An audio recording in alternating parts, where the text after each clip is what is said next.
Hi everyone, we are a group name called Ahmed and Faris.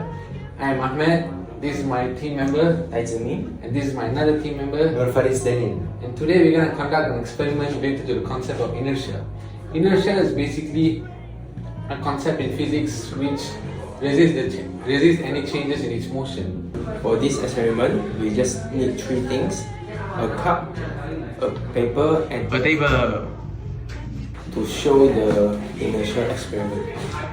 So, now my friend Faris Daniel here, he's gonna conduct the experiment. Okay. So here I have a cup and a paper. I am going to demonstrate the act of inertia. Okay, so look, as I pull this paper quickly, let's see what happens to the cup. 1, 2, 3.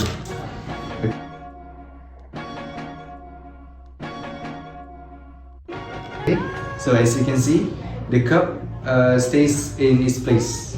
Okay, now I'm going to do another demonstration. Just now, what I did was I put the paper quickly, so that will show that inertia is happening. So now let's see what will happen if I pull the paper slowly. Let's see what happens to the cup. Okay, now look, the cup stays in motion with the paper, so it doesn't stay in place like how it did when I pulled the paper quickly. Just like the last. So what is actually happening here? So when I pull the paper quickly, the cup stays in its place almost. So why is this happening? It's because of a property called inertia. So inertia is the object's, in this case the cup's tendency to resist any changes in its motion. So when I pulled the paper quickly from the cup, there wasn't enough time for any horizontal force to act on the cup. So no force, so the cup stays in its place where it was. Okay, now we pull the paper slowly, something different happened. The cup started to move together with the paper. This is because frictions, which is the force that tries to stop two surfaces from sliding each other. When we pull slowly, the friction between the paper and the bottom of the cup have more time to act, which allow it to drag the cup along. So this time, inertia did not completely keep the cup still. Friction have enough time to overcome it and move the cup. So, we can say there's a balance between two effects here, which is Inertia and Fraction. exactly. So when the paper was pulled fast just now, inertia dominated because friction doesn't have time to act strongly, as you saw in just now's experiment when Faris was conducting it.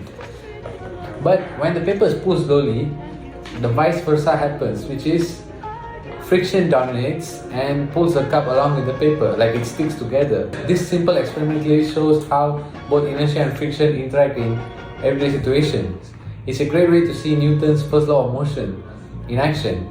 An object will remain at rest or continue moving unless acted by an external force. Okay, so we can see the application of inertia in real life. So for example, in a public transport like bus, train or car, so when the car suddenly stops moving, you will notice a change in the human motion. For example, when it suddenly stops, the human will suddenly, the human's body will suddenly move forward. Because why? Because that's the natural tendency of inertia. The body wants to keep moving forward.